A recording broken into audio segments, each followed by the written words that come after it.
Donc bonjour à tous, dans cette vidéo nous allons simplement introduire quelques petites commandes de Windows et nous allons aussi créer notre premier programme en Python. C'est parti. Alors ici ce que nous allons faire c'est que nous allons créer notre premier programme Python. Donc si vous utilisez VS Code comme moi, vous allez simplement faire clic droit dans le projet que vous avez créé qui est vide pour le moment et vous allez faire Open with Code. Et vous serez maintenant dans le terminal et vous aurez donc accès au terminal intégré de VS Code, donc avec le PowerShell qui est ici directement avec le bon chemin, et vous aurez accès ici à l'arbre où vous pourrez créer votre fichier. Donc on va l'appeler first.py, donc qui est un fichier Python.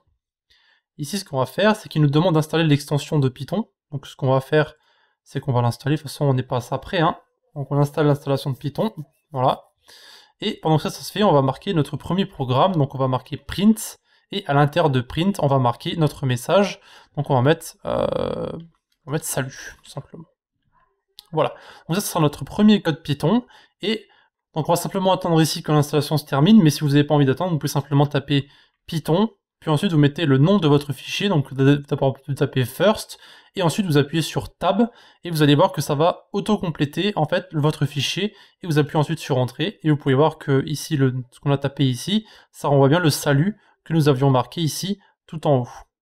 Donc ici vous pouvez marquer ce que vous voulez, hein. Vous pouvez même taper un calcul, hein, si vous voulez, vous pouvez marquer 1 plus 1, ça devrait normalement fonctionner. Vous pouvez voir que ça renvoie bien ici 2. Donc maintenant que ça c'est fait, on va pouvoir relancer Python, donc ça change absolument rien, hein, évidemment, mais c'est juste pour l'avoir installé au cas où pour la suite si on fait du debugging ou des choses dans le genre. Donc on va aussi installer Pylint puisqu'il nous le demande, hein.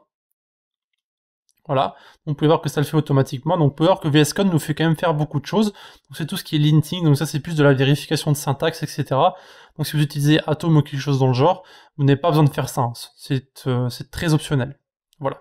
Donc vu que ça c'est en train de se faire maintenant, ce qu'on va faire c'est que je vais vous montrer comment ça fonctionne si vous n'avez pas VS Code mais que vous avez simplement un PowerShell. Donc si vous ouvrez PowerShell ici, normalement comme un utilisateur qui n'a pas VS Code, vous allez devoir aller dans votre dossier. Et pour ce faire, tout ce que vous avez besoin de récupérer, c'est le chemin de votre fichier ici, donc en haut dans la barre d'adresse, et vous allez taper CD, et ensuite vous allez coller votre fichier, enfin votre chemin à l'intérieur, et vous pouvez voir qu'ici, ça nous renvoie bien à l'endroit où nous sommes avec notre fichier. Et donc ici, on peut très bien taper Python, first.py, et vous pouvez voir que ça nous renvoie bien de ici. Donc ici, CD veut dire en fait change directory, donc on change en fait de répertoire où nous sommes. Donc là, vous pouvez faire plein de choses. Imaginons que vous n'avez pas de fichier. Au lieu de le créer à la main, vous pouvez très bien faire touch. Donc ici, c'est pour créer un fichier. Donc vous pouvez mettre par exemple tout.py. Et ici, ça va simplement créer votre fichier. Pour voir les différents fichiers qui se trouvent dans votre dossier, vous faites ls. Et ça va en fait simplement faire une recherche. Donc ici, on peut voir comment est-ce que ça a été écrit, le mode. Et on peut voir aussi le nom ici. Donc voilà. Et bien sûr, pour remove, donc c'est rm. Et vous mettrez ensuite le nom de votre fichier. Et vous pouvez voir qu'ici, si on fait ls maintenant, le fichier a bien disparu. Donc ici, on a plein de petites commandes Windows comme ça qu'on va faire au fur et à mesure. Donc tout ce que vous avez à retenir, c'est cd pour le change directory, touch pour créer, ls pour faire une recherche, rm pour supprimer, et il y aura aussi pwd pour savoir où nous nous trouvons actuellement. Donc c'est le chemin du dossier où nous nous trouvons actuellement. Donc l'installation maintenant est terminée, je me semble. Donc ça va simplement terminer notre installation. Donc ici, il nous demande de faire, je vous conseille upgrader via de Python. Donc on va simplement taper la commande qu'il nous demande de faire.